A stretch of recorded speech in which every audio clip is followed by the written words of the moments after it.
Like share अनि subscribe गर्न नभुल्नु होला। आजको भिडियोबाट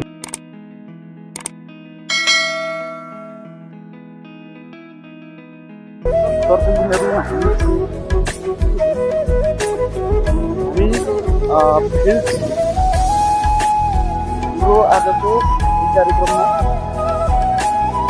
टार्गेट रहेको छ उद्यानको एरियाबाट के भन्छ यता आदि घेरेको हुँदै यो माथिको भाग त्यो बाटो देखिँदो माथिको भागबाट चाहिँ एरिया चाहिँ कभर गर्ने गरी जङ्गल अनुगमन कार्यक्रम चाहिँ गरिरहेको छ।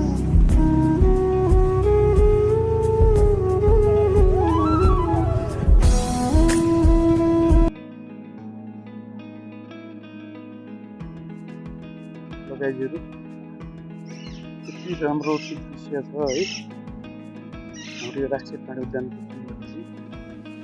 अहिले फिल्ड अनुगमन सानो कार्यक्रम भइरहेको छ। जङ्गल यति राम्रो छ, एकदम सौन्दर्य स्वच्छ हावा पनि युक्त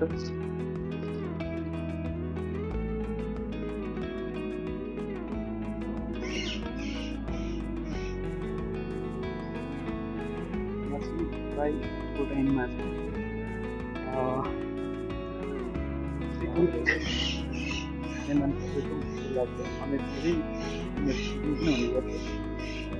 अनि आर्मीहरूको तालिम एरिया पनि हो।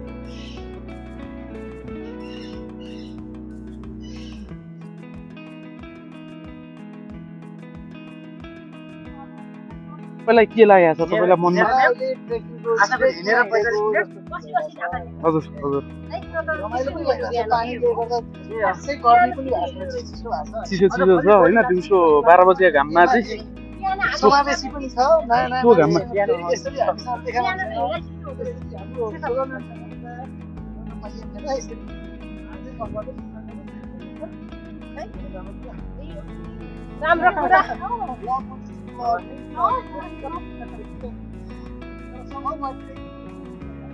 एकदम रमाइलो लागिरहेछ नि। तपाईँहरूलाई यस्तो बोरिङ जस्तो फिलिङ त भएको छैन यो जङ्गल हिँड्नु पर्दा दिउँसो 12 बजे घाममा होइन?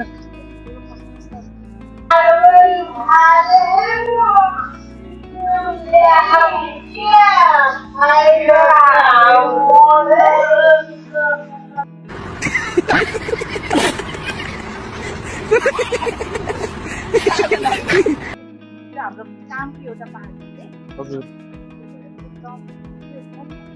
एउटा जिम्मेवारी सँगसँगै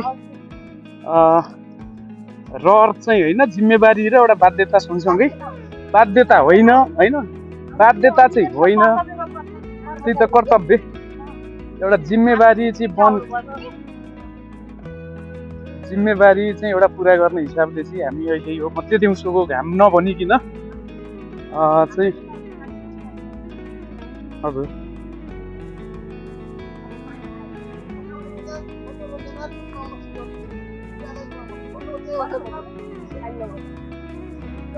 यो बाटोमा अलि जुकाहरू पनि प्रशस्ति लाग्ने बाटो हो। दाइलाई एउटा दुईटा जुकाले चाहिँ तानिसक्नु भयो नि त जुकाहरू?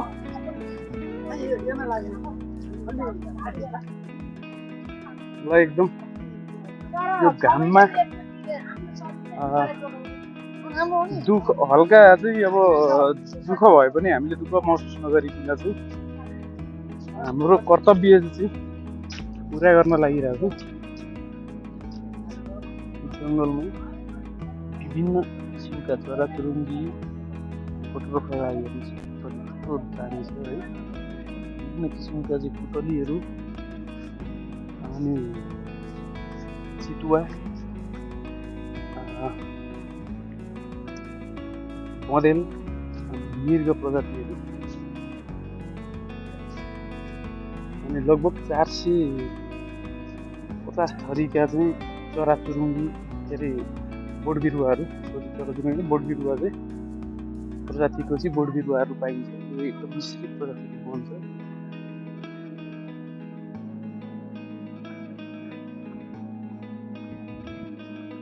खानाघर जङ्गलमा चाहिँ यसरी हिँडिरहेको छ।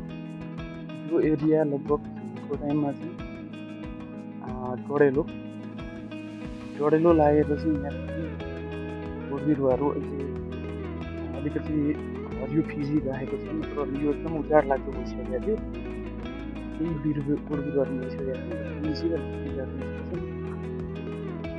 पुनः हेर्नको लागि हजुरले चाहिँ मेरो यो चाहिँ युट्युब च्यानललाई चाहिँ लाइक सेयर अनि सब्सक्राइब गर्न नभुल्नु होला भन्दै म आजको यो भिडियोबाट बिदा हुन चाहन्छु। हस्त नमस्कार।